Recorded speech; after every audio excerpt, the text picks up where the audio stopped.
Hola Claudia Chema. El domingo vimos tu debate y fue muy notorio que te negaste a dar respuesta a 17 preguntas y acusaciones que se hicieron en contra tuya.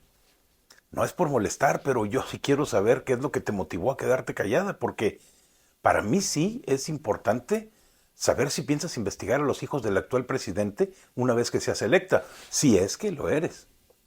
También me gustaría saber por qué te negaste a darle mantenimiento al metro de la Ciudad de México como te fue sugerido. Es importante que nos aclares, pero aclarar y no nada más comentar. ¿Por qué no clausuraste el colegio Repsamen si sabías que algo estaba mal?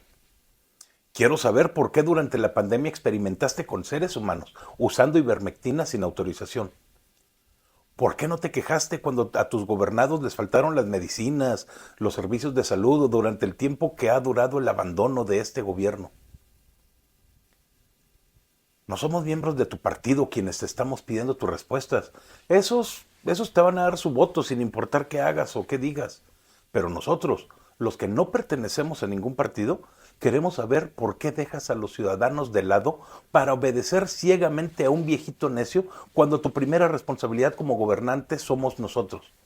Bueno, hasta los miembros fundadores de tu partido te están haciendo a un lado a ti porque ustedes son malos. Ustedes los hicieron a un lado primero al poner de candidatos a las gobernaturas en juego en este año a puros miembros que vienen de otros partidos y que se acercaron a ti no por convicción, sino por fuero para seguir robando, sin consecuencias, como lo han venido haciendo durante todo este sexenio y hasta el día de hoy. Clara Brugada, Margarita González, Javier May, Rocío Nale, todos ellos candidatos a gobernador por Morena, pertenecían al PRD y formaban parte de la mafia del poder que tanto decían combatir. Eduardo Ramírez, Claudia Delgadillo y Alejandro Armenta eran priistas que hasta hace poco le mentaban la madre del presidente en discursos y videos públicos, pero que ahora han sido redimidos por el presidente de los pantalones caídos. Guacho Díaz y Alma Alcaraz eran panistas y también hoy están en Morena porque ya no tenían cabida en el PAN. No hay un solo candidato a gobernador que haya sido fundador de Morena como se había prometido. Mario Delgado y Claudia Sheinbaum están haciendo a un lado a los verdaderos morenistas y eso les traerá consecuencias el día de las elecciones. El descontento de los mexicanos es muy obvio cuando analizamos los datos salidos de Massive Caller, la agencia encuestadora por llamadas telefónicas que dice que la percepción de aquellos que vieron el debate es que Xochitl Gálvez lo ganó. Ya he dicho en otras ocasiones que los debates no se ganan ni se pierden, pero se entiende que en este caso Xochitl obtuvo un mayor número de seguidores comparada con Claudia Sheinbaum, ya que 51% de los espectadores eligieron dar el gane a Xochitl, mientras que solamente el 46% lo hizo para Claudia Sheinbaum. Del otro mejor ni hablamos porque no alcanza ni a mantener el registro de su partido. El debate duró casi 2 horas, pero la verdadera discusión se ha dado en las redes sociales. Y tengo que decirles, para determinar preferencias, Claudia Sheinbaum fue mencionada en poco más de 16 millones de veces durante el debate. Sin embargo, el 81% de las menciones eran negativas y solamente 19% positivas. Con Xochitl Gálvez ocurre al revés, aunque se le menciona una cantidad de veces similar a las de Claudia, el 60% de las menciones son positivas y solamente el 40% negativas. Jorge Álvarez fue mencionado negativamente en el 79% de sus menciones. Esta diferencia parece no importar, pero la realidad es que nos permite ver que muchas personas están a favor de Xochitl Gálvez, aunque tengan miedo de decirlo públicamente debido a las represiones que este gobierno es capaz de hacer como consecuencia del apoyo a alguien de oposición. Es muy chistoso ver las maromas que hacen los chairos de cepa, los líderes de la llamada izquierda mexicana, para desmentirse a sí mismos con declaraciones tan burdamente falsas que hasta pena dan. Claudia dijo durante el debate que hoy tenemos un mejor servicio de salud en México. Falso. Más de 30 millones de mexicanos perdieron el acceso al sistema de salud en este sexenio. También dijo que en México ya no hay corrupción, pero hemos visto que en este sexenio los hijos del presidente han vendido sus influencias al mejor postor. Dijo que en México es más seguro a hoy que en el sexenio pasado. Sin embargo, hasta las estaciones de radio tienen que cerrar sus puertas porque no pueden soportar el pago de piso hasta a 3 organizaciones criminales diferentes, como acaba de ocurrir ayer con el grupo Asir en Acapulco. De acuerdo a Google, la persona que más interés generó durante el debate fue Xóchitl Gálvez, seguida por Álvarez Maínez y al final Claudia Sheinbaum. Lo que quiere decir que Xóchitl ha estado subiendo en las preferencias, que Claudia se ha estancado y que Jorge Álvarez Maínez podrá probablemente lograr mantener el registro del partido. Pero cuidado, también es cierto que el primer debate de este 2024 tuvo un peor rating que el de hace 6 años, lo que nos dice que la gente se interesa menos en política, lo que para mí es preocupante, porque ahora es cuando más nos necesitamos los mexicanos. Ahora es cuando peor hemos estado y las intenciones de estos cínicos hipócritas que nos están gobernando es dejarnos todavía más mal. Tenemos que interesarnos por lo que sucede en México. La popularidad de Andrés Manuel va en picada y eso lo saben en Morena. Claro que no les conviene porque estamos en plenas campañas electorales y no pueden aceptarlo. Por eso, el presidente citó a los 23 gobernadores morenistas el día de hoy en su mañanera para que lo acompañaran en la presentación del nuevo programa de salud. Programa de salud del que hace 6 días nada se sabía y que ocupará el lugar del antiguo Seguro Popular o del INSABI, que fue un colosal fracaso. Durante la mañanera el presidente dejó saber que él pensaba que las preguntas del debate fueran hechas para atacar a su gobierno. ¿Y qué esperaba? A ese señor que le diga sola, lo pone a llorar y se tira al piso para seguir haciéndose la víctima. Ya hasta salió a decir que lo de Ecuador fue planeado por Canadá y Estados Unidos. Bueno, qué bueno que solamente le quedan unos meses para gobernar a este idiota, neta. Dato interesante y reciente.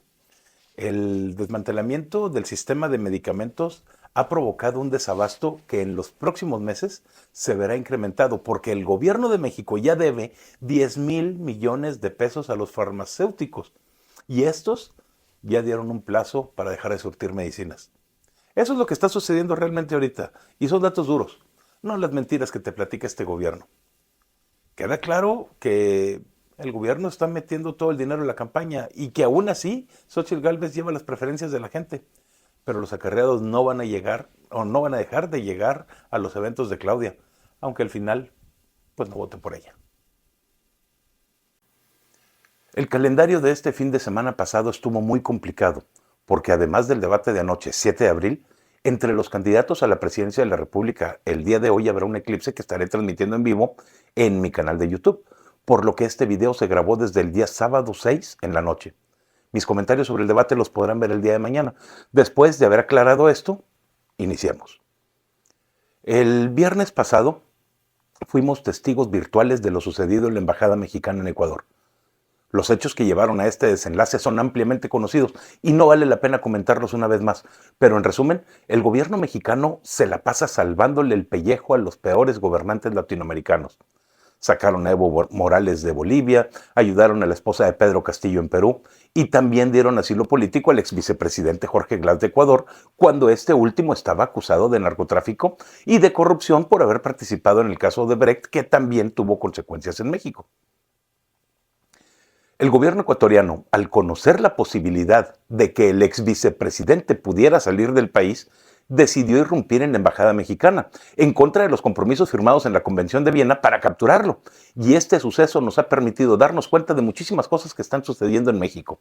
Primero, el presidente mexicano ha dividido a los ciudadanos de una manera nunca antes vista y que es perjudicial para la sociedad. Muchos piensan que Ecuador hizo lo correcto, pero otros están en contra. Hay quienes están a favor de lo que hizo Ecuador y también a favor de que continúe la llamada Cuarta Transformación, pero hay otros que están a favor de lo que hizo Obrador y culpan al mismo presidente de estos hechos, pero hay otros que piensan exactamente al revés.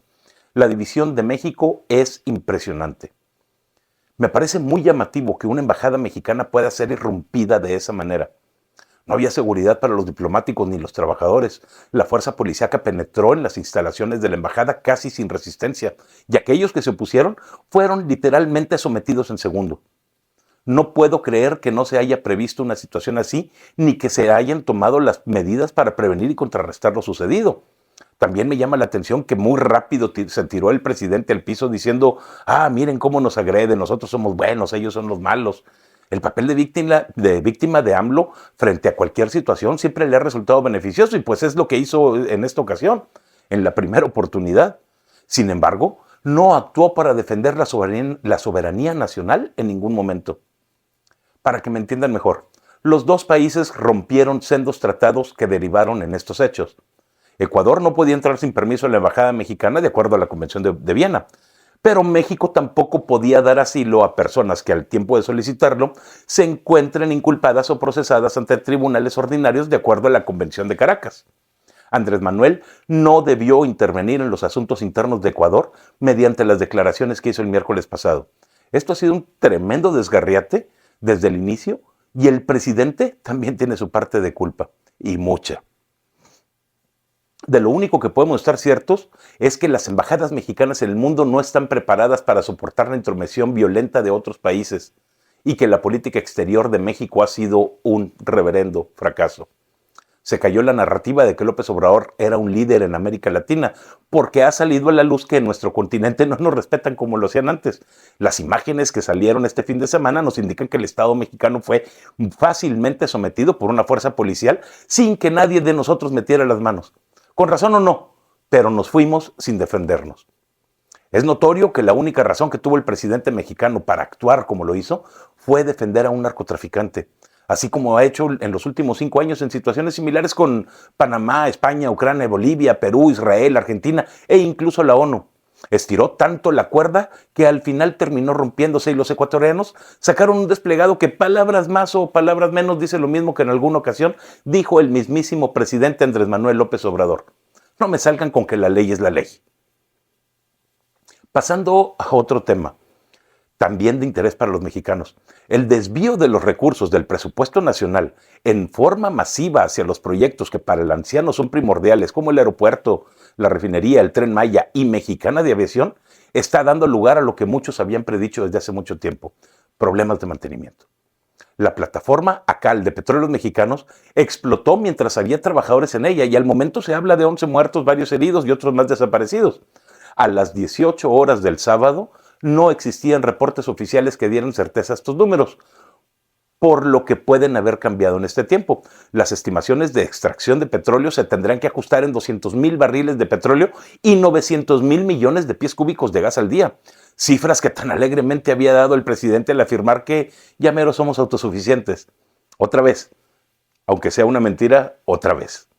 Y es que el jueves pasado el presidente dijo que cuando recibió Pemex en el 2018, se producían 453,000 barriles diarios de combustibles y que en el 2023 esa cifra había subido a 923,000 barriles diarios.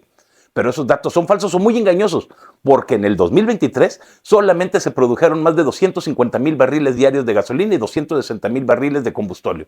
Obviamente, sin contar con lo producido en Deer Park, porque todo lo que produzca Deer Park sigue siendo importación y no cuenta para la soberanía. Una lindura más que quiero hacer notar es que la candidata de Morena, Claudia Sheinbaum, presume que ella sí sabe gobernar, que por eso ella es la única opción real en estas elecciones. Y pues no es así. Su plan anticorrupción resulta ser una mentira más porque la dependencia que se encarga de eso en la Ciudad de México no hace su trabajo, pero ni por error. Resulta ser que 7 de cada 10 dependencias de la Ciudad de México no son transparentes en sus contratos de los últimos 5 años. Y el famoso sistema de transparencia de la ciudad no ha transparentado un solo contrato desde que llegó Claudia al gobierno.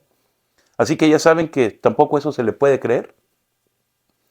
Les platicaba la semana pasada que el superpeso es otra de las mentiras de estos señores, porque te dicen que la economía va muy bien cuando la realidad es otra. Debido a ese superpeso, las importaciones de bienes de consumo han aumentado 26% en el último año, pero las exportaciones lo han hecho solamente en poco más de 2%. Esto ha ayudado muchísimo al déficit que actualmente tenemos en las finanzas, pero además, esta diferencia de valores ha provocado que más de 50,000 mexicanos pierdan sus empleos en las empresas maquiladoras en las que trabajan, porque estas empresas no están vendiendo tanto como antes y les cuesta mucho pagar la mano de obra. Felicidades, Andrés.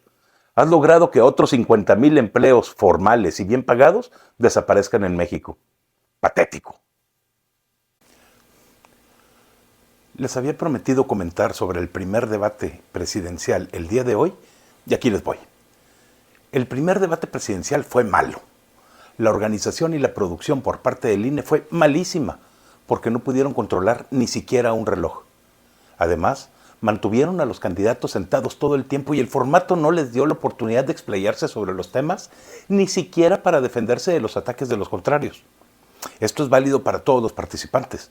Denise Merker tuvo una participación más bien gris, pero creo que fue por el formato porque no permitía ninguna flexibilidad. Incluso pudiera casi apostar a que el formato entero estuvo diseñado así para que Claudia Sheinbaum no se sintiera a disgusto en el debate. Si hablamos de los candidatos, pues hay varias sorpresas. La primera es que Xóchitl Gálvez estuvo nerviosa al inicio, aunque se fue recuperando con el paso del tiempo, pero fue muy notable que mantuvo sus brazos cruzados por mucho tiempo, dando una imagen de inseguridad. No me gustó, pero tampoco es la gran cosa.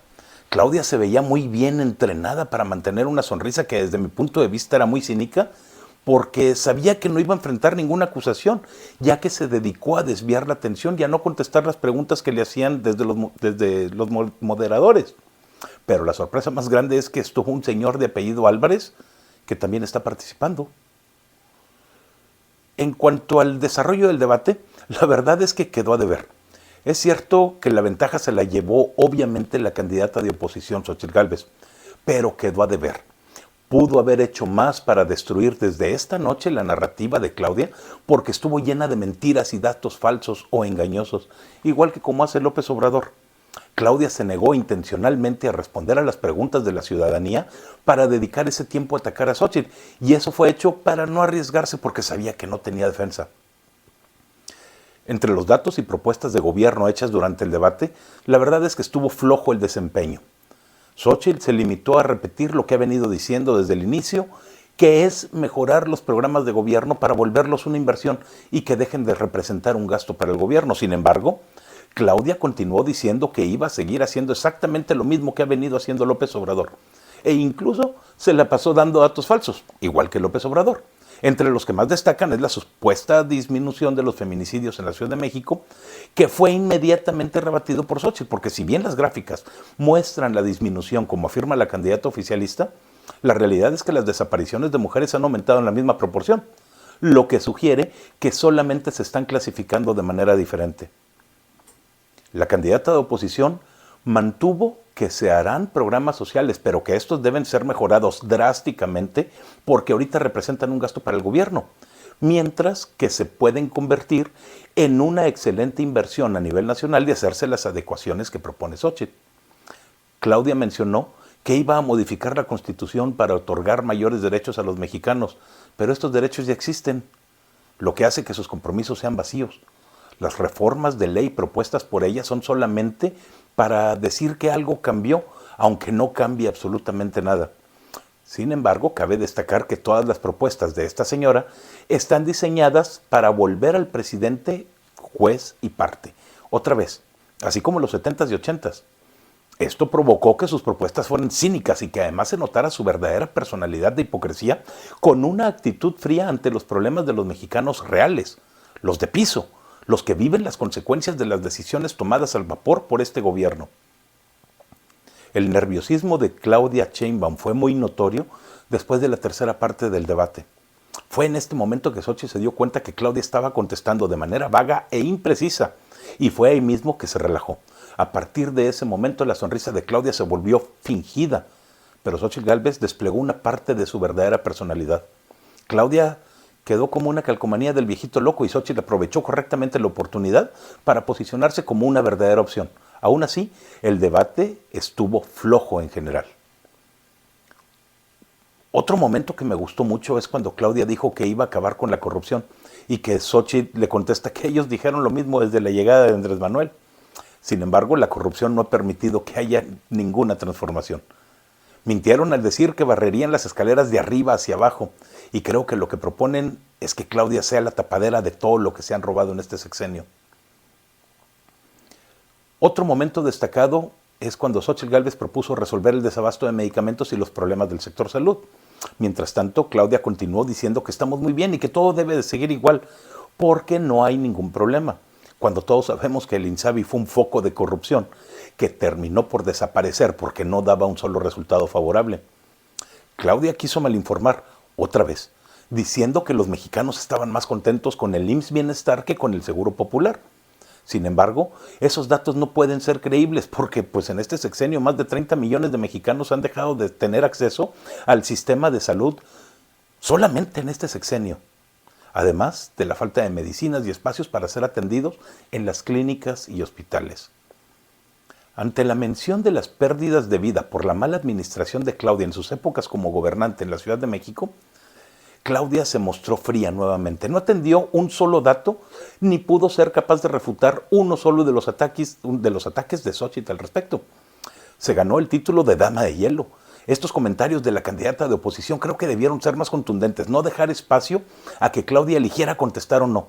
Xóchitl pudo haber aprovechado también para atacar las obvias intenciones que tiene Morena de cambiar la Constitución, porque Claudia no dejó de mencionarlo en toda la noche. Muchas veces dijo que iba a cambiar la Carta Magna del país y todos lo sabemos. Eso es para dar un paso a un sistema comunista y de pérdida de la propiedad privada. Ante la pregunta expresa hecha a Claudia Sheinbaum de si iba a investigar a los hijos del actual presidente por corrupción, simplemente se negó a responder. Dicen que un silencio dice más que 1000 palabras, y aquí aplica la perfección, porque ya sabemos que no hará nada para castigar la corrupción de la primera familia en el sexenio actual. Además, invisibilizó a la comunidad trans al negarse a responder las preguntas directas que se le hicieron y cambiar el tema drásticamente para no verse más perdida de lo que estaba. La información de los Panama Papers dejó en evidencia que la familia de Claudia Sheinbaum tiene 3 cuentas bancarias en paraísos fiscales para ocultar dinero y evadir impuestos. Las pruebas están en las redes sociales. Además, su abogado es el mismo que antes ha defendido a integrantes del crimen organizado. También quedó exhibida como falsa científica cuando Xóchitl le reclamó haber utilizado un medicamento inservible para controlar el COVID durante la pandemia. Me refiero a la ivermectina, que le fue aplicada a miles de pacientes en la Ciudad de México como un experimento sin su conocimiento y menos sin el consentimiento que de ley debían de haber obtenido. Científica no es, y si lo es, se parece más a Mengele que a un científico con ética profesional. En resumen, Claudia propone continuar igual que con López Obrador, sin medicinas, sin sistema de salud útil, sin inversión, sin crecimiento y con una inflación que parece incontrolable. Xóchitl Gálvez propone todo lo opuesto, sin eliminar los derechos de los mexicanos a recibir los programas sociales. Claudia propone no responder a la nación nada que se le cuestione, sino aquello que ella quiera decir. Y no podemos estar así otros 6 años. Xóchitl tiene una amplia ventaja en las encuestas al final del debate. Obviamente su porcentaje de aprobación y de aceptación aumentará y lo veremos en los próximos días, porque más del 60% de los que vimos el debate estamos de acuerdo con ella y cómo manejó el debate, aunque sintamos que pudo haberse logrado más. Creo que es momento que los políticos con experiencia que asesoran a Xóchitl se den cuenta de que ella no es uno de ellos, que tienen que dejarla sola y ser ella. En cualquier otra situación, Xóchitl se hubiera mostrado más confiada y obviamente los resultados hubieran sido bastante mejores en este debate.